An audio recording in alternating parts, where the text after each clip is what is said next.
যে এই সকলটি বাজার থেকে বাড়ি ভাড়া, চিকিৎসা ভাতা, উৎসব ভাতা, ভাড়া বৃদ্ধি করা হবে। এবং আমরা দেখতে পাচ্ছি এই চলতি মাস থেকে সেই বরাদ্দ সেই বাজেট আমাদের জন্য বরাদ্দ রাখা হয়েছে।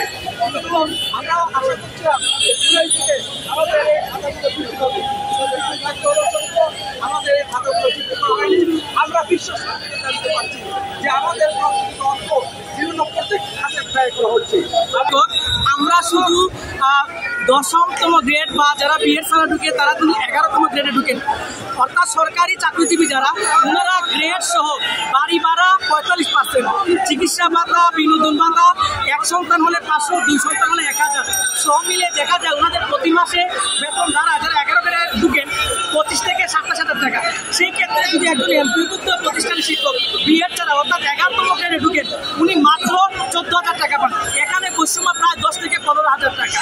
তো আমরা একটাই বলতে চাই যে দেখেন গত শিক্ষা উপদেষ্টা যে প্রতিশ্রুতিগুলো দিয়েছিলেন, বিনোদন ভাতা, চিকিৎসা ভাতা, শান্তি ভাতা, আসলে আমরা ওই শব্দগুলোর সাথে পরিচিত না। কারণ এটা বাংলাদেশ সৃষ্টির পর থেকে যেদিন থেকে এমপিভুক্ত প্রতিষ্ঠানগুলো চালু হয়ে আসতেছে ওই শিক্ষকরা বিনোদন ভাতা, তারপরে শান্তি ভাতা নামে যে ভাতাগুলো রয়েছে বা সন্তানদেরকে যে 1 সন্তান হলে 500 টাকা, 2 সন্তানের জন্য 1000 টাকা যে বরাদ্দ থাকে, এটা বাংলাদেশ সৃষ্টির পর থেকে এ পর্যন্ত আমরা বঞ্চিত।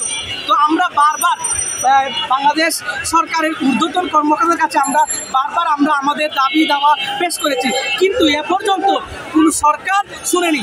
তো আমরা যেহেতু উনি নির্বাচিত সরকার না, উনি হচ্ছেন একজন অন্তর্বর্তীকালীন সরকার, সেই সুবাদে এবং ডক্টর মোহাম্মদ ইউনূস সাহেব উনি নিজেও একজন প্রফেসর এবং যারা এই শিক্ষা উপদেষ্টার সাথে জড়িত প্লাস এই যে অন্তর্বর্তী সরকারের সাথে বিশেষ পদে রয়েছেন ওনারাও শিক্ষা অনুরাগী, অনেকেই শিক্ষক।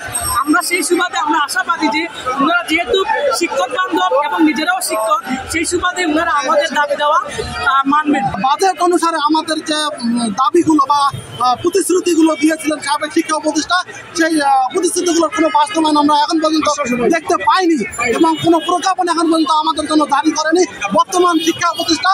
এবং আমরা এটাও শুনে আসছি যে বর্তমান যে শিক্ষা উপদেষ্টা আছেন ওনার কোনো কথাই বর্তমান সচিবরা শুনতে চান না। কেন এটা হচ্ছে, এটা আমার প্রশ্ন রইল পুরো জাতির কাছে। একজন শিক্ষা উপদেষ্টার কথা কেন সচিবরা শুনবেন না? তো আমার দাবি এখন সাবেক শিক্ষা উপদেষ্টা যে প্রতিশ্রুতি দিয়েছিলেন সেই প্রতিশ্রুতিটা যেন অনতিবিলম্বে বাস্তবায়ন করা হয়। ওয়ালটন এখন দেশের সীমানা পেরিয়ে পৌঁছে গিয়েছে 50টিরও বেশি দেশে। ওয়ালটন, ঘরে ঘরে বিশ্বজুড়ে।